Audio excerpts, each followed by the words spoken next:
Hey guys, so what is up? RedPandaMining here. How you guys all doing? I hope you're all doing really well and having a really great day.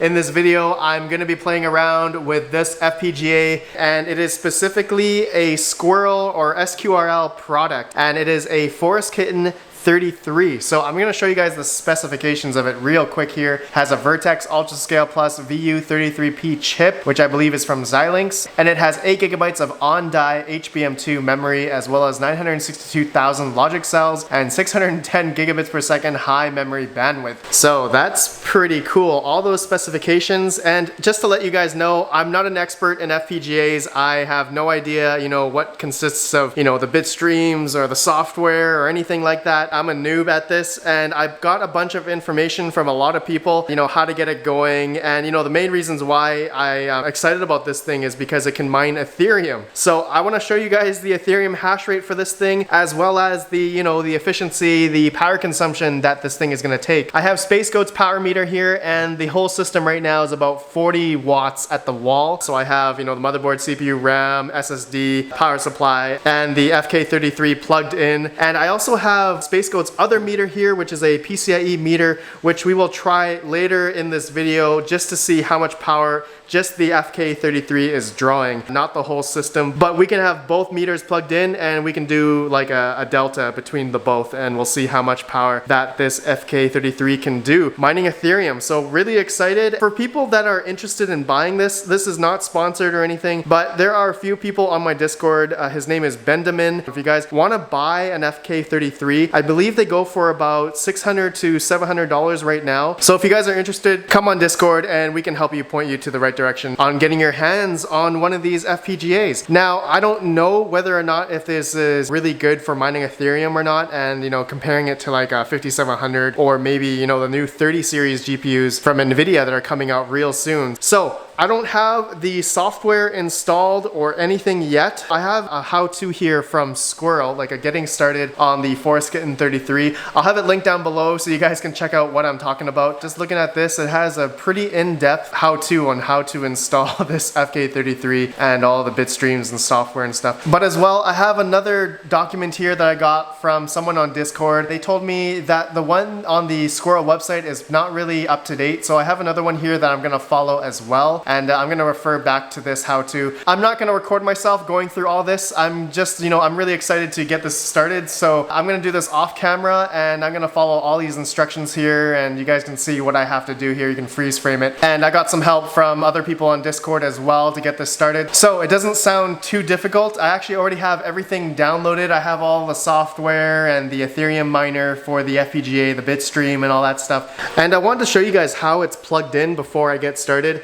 You guys can see this USB cable. It's plugged into the back of the FPGA here, and it's just a USB micro cable, and it goes into the motherboard. So you guys can see here, I just have a PCIe mining riser. It's just a placeholder right now. It's not actually being used, so I don't have the 6-pin plugged in or the USB plugged in, which goes into the motherboard normally, right? So it's just communicating through the USB cable, and then I just have the 6-pin PCIe power that goes from the power supply into the FPGA, and that's it. Apparently I don't need to have a mining riser. So yeah, I found that kind of trippy and interesting, but you can plug in the PCIe riser as well if you wanted, instead of using the USB cable. Actually, I'm not sure if we have to use both in tandem, but from what people have been telling me, I don't need to use the riser for mining Ethereum. Just the USB cable is fine. So anyways guys, let's go. I'm gonna play around, see if I can get the software installed, get the bitstream going, and see if this will mine Ethereum, and we'll see the power consumption as well. Okay guys, so give me a sec.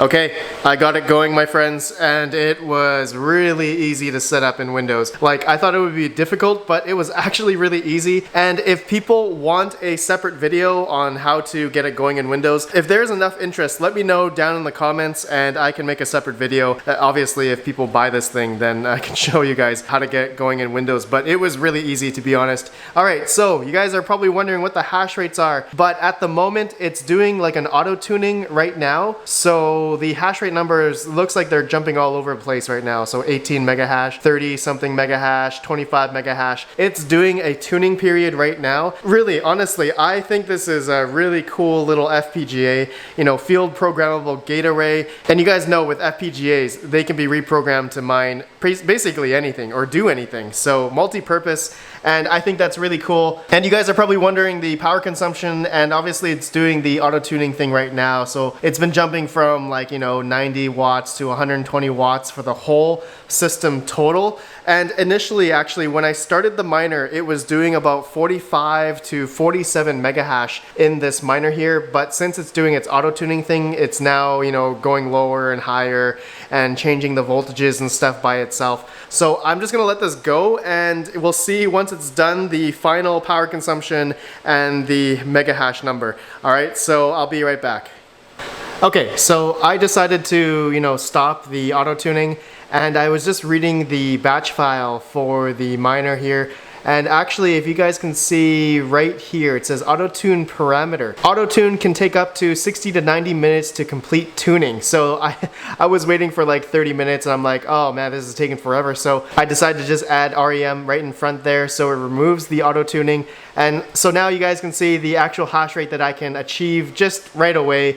Again, about 44 mega hash on the FK33, and you guys can see the power consumption at the wall is 123 watts. So initially we were getting like idle, let's see, 40 watts or so. And yeah, so you guys can see the power consumption on this FK33 is about 80 watts at about 44 mega hash. So I think that's that's pretty good. But I heard that the FK33 potentially can go up to 70 mega hash. So I believe Whitefire from Zetheron and GPU Hoarder, they're working on that right now. So potentially that this could go up to 100 mega hash. I think that would be really cool, and obviously I'll keep you guys updated once that comes out. If that comes out, then I can do another video on that. I think that would be pretty sick. 44 mega hash though, I think that's honestly, that's pretty efficient at about 80 watts for this thing. So you know what? I'm gonna turn this off, shut her down, and I'm gonna take out the PCIe cable, and we're gonna plug in SpaceGoat's PCIe power meter here to see if that actually shows the exact power consumption. So just give me a sec. So I got SpaceGoat's meter plugged in. You guys can see here I'm using one of the power PCIes going into the FK33 right now. And then I have the 850 watt power supply, which is 80 plus gold rated, going into the other part here that goes into the meter for the third one at the bottom here. So you guys can see the FK33 mining at about 44 mega hash right now, getting about 67.5 watts at the FK33. Total power consumption for the whole system is about 126. So I just want to verify just to show you guys the hash rate here, and you guys can see the temperatures as well. It's pretty low.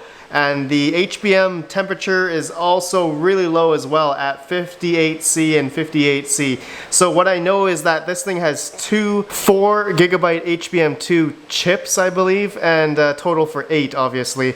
And hey, yeah, that's pretty good. So 44 mega hash. And yeah, you guys can see the power consumptions right here. So if we were to essentially, you know, do a minus out here, a delta between the total system and the FK33. So let's just do 125 minus 65 watts.